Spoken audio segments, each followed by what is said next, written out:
and welcome to the live broadcast of Rocket Lab's 12th Electron mission, Don't Stop Me Now. I'm Max Muncy, and I'm coming to you live from Rocket Lab Mission Control. Thanks for joining us as we get ready to go to space once again. Earlier in the week, we stood down from a launch attempt for this mission due to high ground winds at Launch Complex 1. When it comes to launch, there are thousands of things within our control, but the weather simply is not one of them. We're back on the pad today, but we're still keeping an eye on weather conditions and are currently green for launch at T0. Earlier this week, it was high ground winds that caused us to stand down, and today we're tracking heavy cloud this time. At this stage, it's likely we could go into a planned hold at T-minus 12 minutes to wait for a gap in the weather for launch. Today's mission is a rideshare launch to low Earth orbit for NASA, the National Reconnaissance Office, and the University of New South Wales, Canberra Space. One of the satellites on board today is the NASA Andesite satellite. This payload has been created by students and professors at Boston University to study the Earth's magnetic field as part of NASA's CubeSat launch initiative. There are also 3 payloads on board which are designed, built, and operated by the NRO. This mission was procured under the agency's rapid acquisition of a small rocket or RASER contract vehicle, which allows the NRO to explore new launch opportunities that provide a streamlined commercial approach for getting small satellites into space. This mission follows Rocket Lab's first dedicated mission for the NRO, which was Birds of a Feather, and that was launched in January this year.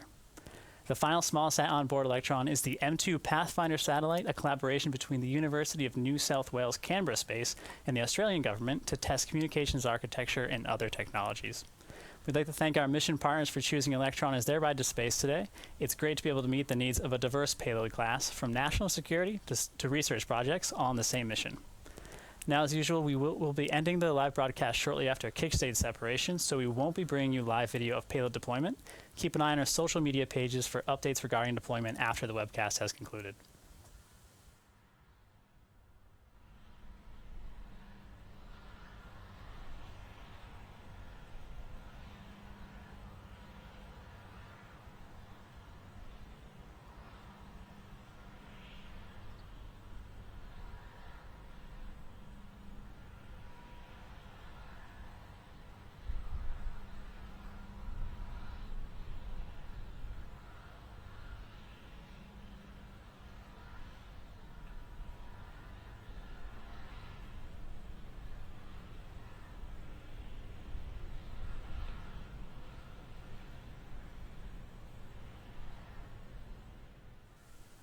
Today's launch is taking place from Rocket Lab Launch Complex 1 on New Zealand's Mahia Peninsula, the world's only private orbital launch facility.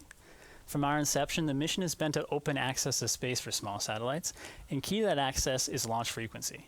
We designed and built a launch site that can support up to 120 missions per year to offer our customers unprecedented access to space. Today, Electron is standing tall on LC-1 Pad A, but just out of the frame, work is continuing on Pad B, an additional launch pad within the same complex. By operating 2 pads at the same site, we eliminate the time required between launches for a full pad recycle, and instead we can launch back-to-back within hours, not days, weeks, or months. We've made something of a habit of building launch sites here at Rocket Lab, and the pads at Launch Complex 1 only comprise 2 of the 3 pads that we operate. Right now we're preparing for our first mission from another pad, Rocket Lab Launch Complex 2. This pad is located at the Mid-Atlantic Regional Spaceport within the NASA Wallops Flight Facility in Virginia, USA. We are just weeks away from our first launch from this site, a dedicated mission in partnership with the Department of Defense's Space Test Program and the Space and Missile Systems Center's Small Launch and Targets Division. Our team recently conducted the vehicle rollout and integrated systems tests to verify launch systems on Electron and the ground systems ahead of this exciting first mission. Let's check out some of the action going down at Launch Complex 2.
Stay tuned for updates about our first mission from LC2 in the coming weeks, but for now let's head back to LC1 as we hit T-minus 7 minutes and 30 seconds until launch for today's Don't Stop Me Now mission.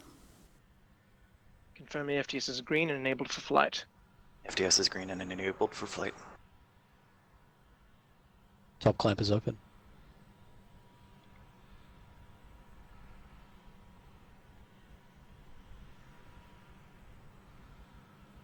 And proceed with strong back retract for flight.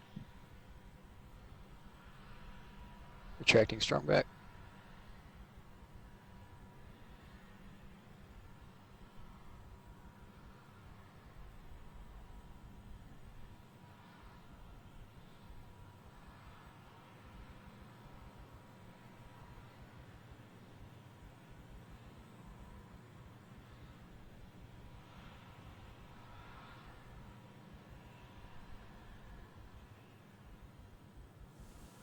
You're looking at our 12th Electron launch vehicle on the pad here at Launch Complex 1. The Electron rocket is a 3-stage liquid-fueled launch vehicle designed specifically for small satellite missions. To date, Electron has flown 48 commercial and government small satellites to space.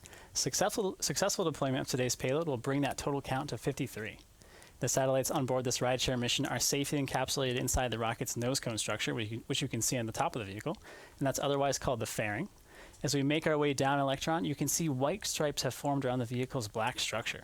This effect is created by the cold liquid oxygen in Electron's tanks, which causes moisture to condense as ice on the outside of the rocket. The first stage, the area where you see the largest white band, is essentially one large fuel tank for the 9 3D printed Rutherford engines at the bottom of the vehicle that will propel Electron through Earth's atmosphere on its way to space.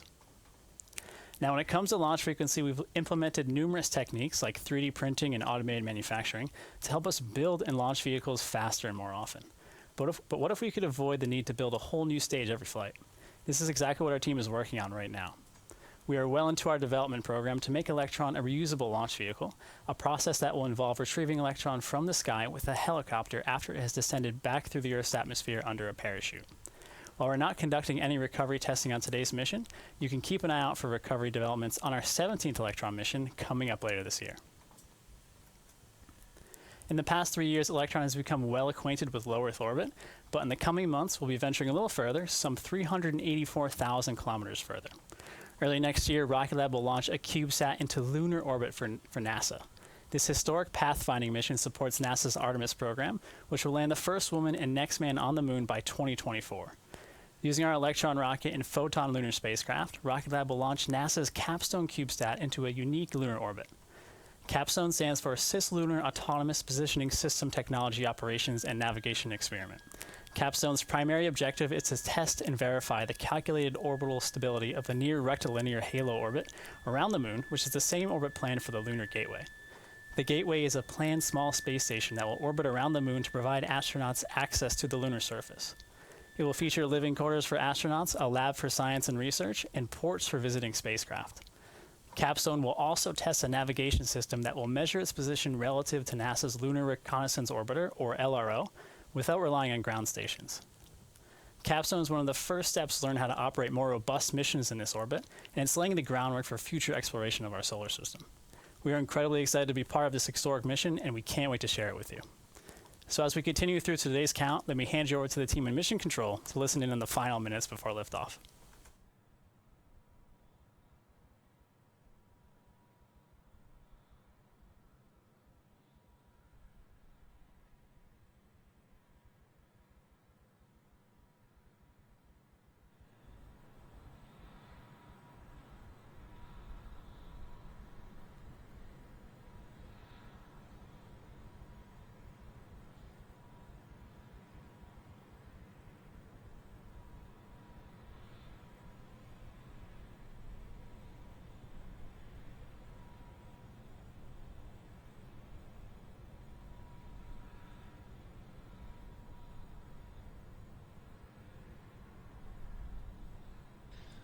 In all stations, this is flight on mission code. From now on, there should be no red flags in your LCCs. And be advised, vehicle is currently green, ready for flight. VMS, flight on mission. Go ahead. Please confirm flight computer as goes to green. Confirm. And VMS, please lock the auto sequence and confirm. VMS is locked. All stations flight on mission. I can confirm we're go for auto sequence start at T-minus 2 minutes.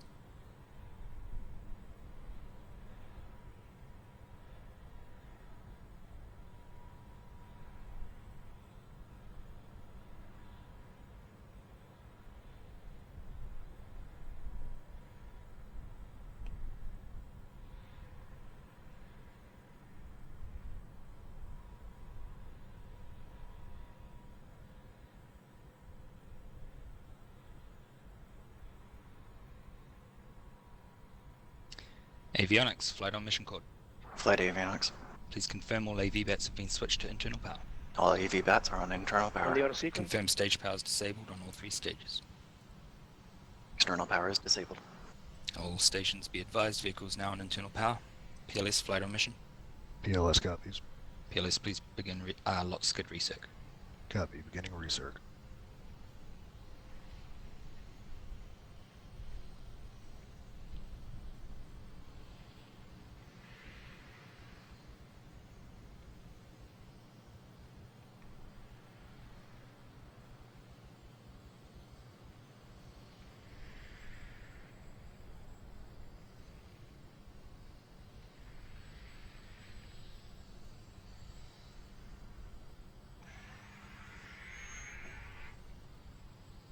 PLS flight on mission. PLS copies. Please disable anti-geysering and confirm. Anti-geysering disabled. Stage 1, confirm stage 1 tanks pressed. Stage 1 is pressed. Stage 2, confirm stage 2 tanks pressed. Stage 2 is pressed.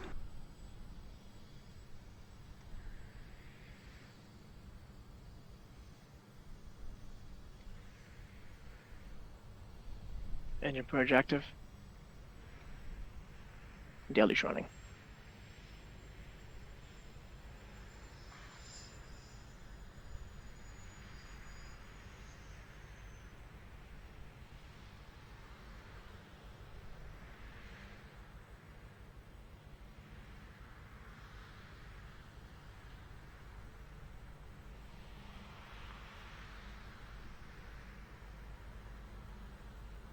Ten, 9, 8, 7, 6, 5, 4, 3, 2, 1.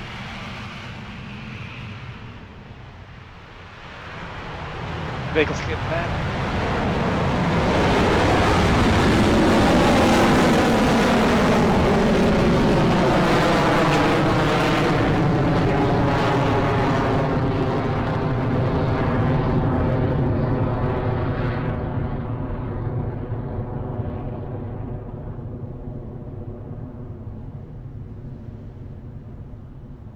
Stage 1 propulsion is nominal. Vehicle is supersonic. Well, after a brief hiatus, Electron is back in the skies heading to orbit. At T plus 35 seconds into flight, we're coming up to one of the first milestones of any mission to space, passing max Q. This is the point at which Electron will experience the highest HV amount of battery discharge aerodynamic nominal. force on its way to orbit. Let's listen into the call from Mission Control.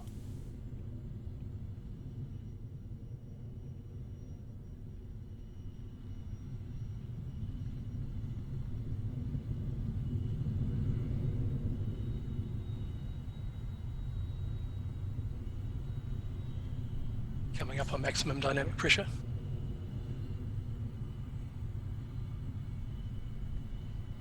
Pass through max Q. Stage 1 propulsion is holding nominal. Stand by And there for you have it, roughly Electron has 30 cleared seconds. max Q.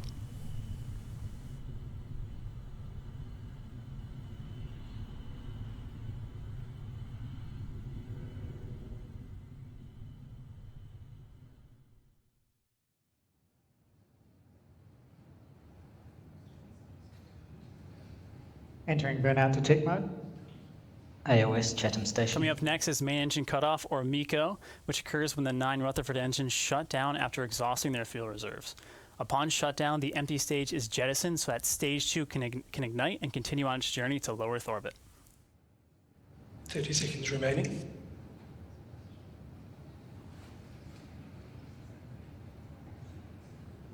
Altitude is 50 kilometers. Speed is 1.6 kilometers per second.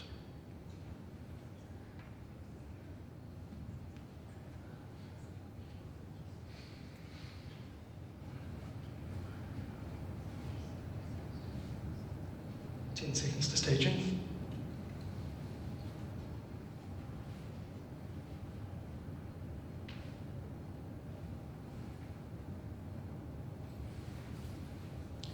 MECO confirmed. Stage 2 ignition confirmed. Stage ignition successful.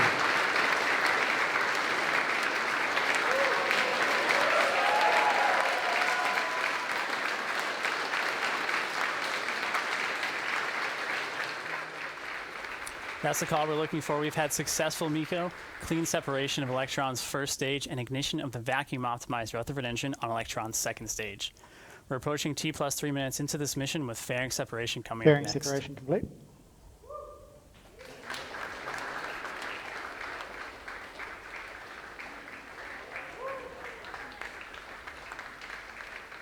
And there it is on your screen. The fairing has separated, clearing the way for payload deployment, which occurs approximately 1 hour Stage 2 after propulsion liftoff. is nominal.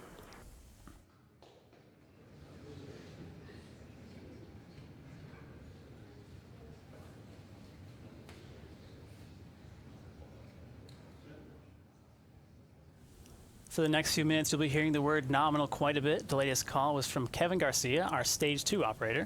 It's one of our favorite words at Rocket Lab, and it simply means everything is going as expected throughout the flight.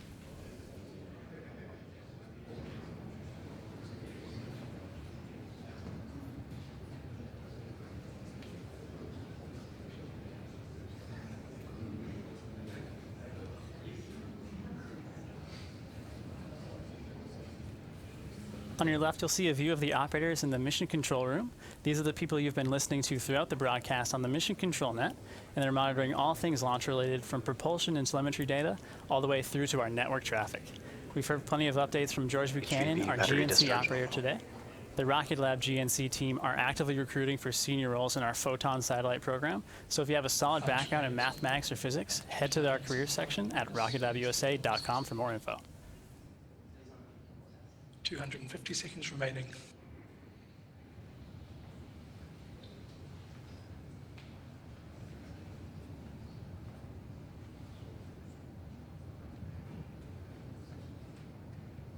Stage 2 propulsion remains nominal.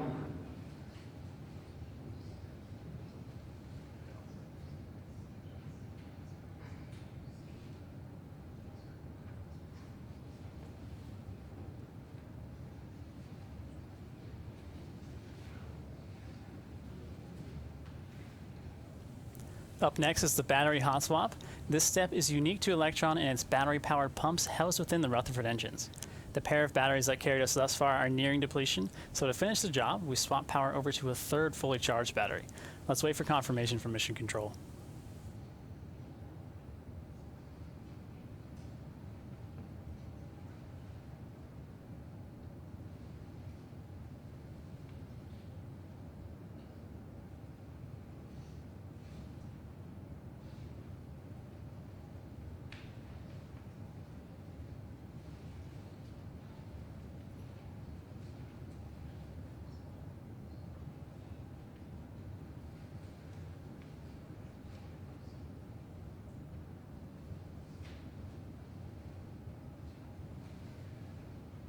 HVB battery discharge nominal, approaching hot swap.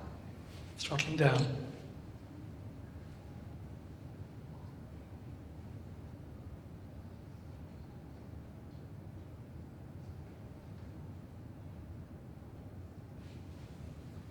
Hot swap successful.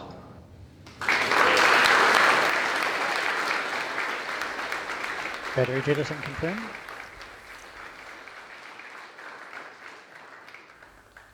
As you've just heard, we've had successful battery hot swap. Electron's trajectory continues to look nominal as we hit 6 minutes and 50 seconds into this mission.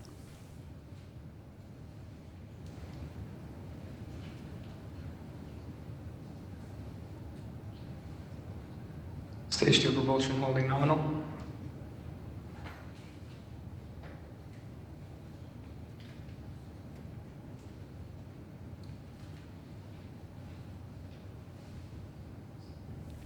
If you're just joining us, we've had successful liftoff of Rocket Lab's Don't Stop Me Now mission aboard our Electron launch vehicle. We are nearing second engine cutoff with kick stage separation scheduled in about a minute and a half. While on this mission, the kick stage is being used in its most basic form to deploy our customer payloads to orbit. However, the kick stage can be adapted to become a satellite in its own right. With the addition of elements like higher performance propulsion, radiation-tolerant components, and solar panels, the kick stage becomes Photon, Rocket Lab's in-house designed, built, and operated satellite. Keep an eye out for our first Photon mission coming soon. Holding nominal.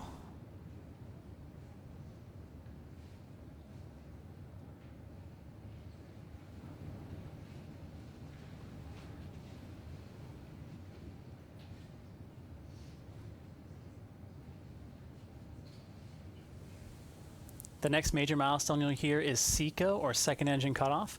This marks the end of the second stage burn, after which the kick stage will separate in preparation for payload deployment. 40 seconds remaining. Entered burnout detect mode.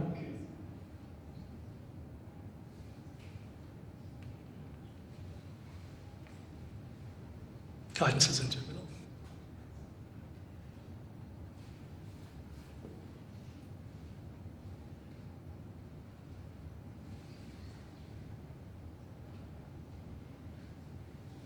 Seconds remaining.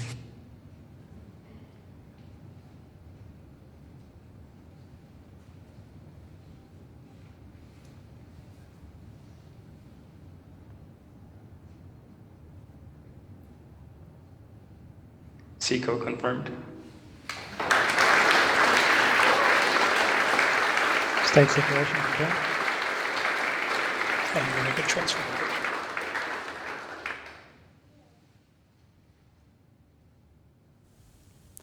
And there you have it. The kick stage is on its way to deliver the payloads to their individual orbits.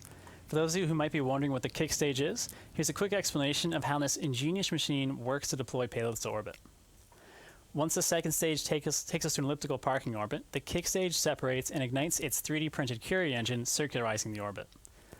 Using a cold gas reaction control system, the kick stage accurately orients itself to deploy each satellite to a specific orbit.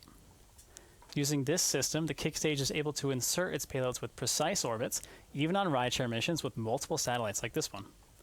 After deployment, the Curie engine reignites, propelling the kick stage to a lower orbit where it will be dragged into the Earth's atmosphere at a much faster rate, leaving behind nothing in orbit but our customers' satellites. Payload deployment is expected in the next hour or so, and we'll share confirmation on our Rocket Lab Twitter and Facebook accounts when we can. A final thank you to all of the small satellite operators on board this 12th Electron mission for choosing Rocket Lab as your mission partner. Thanks for watching, stay safe, and we'll see you again here soon.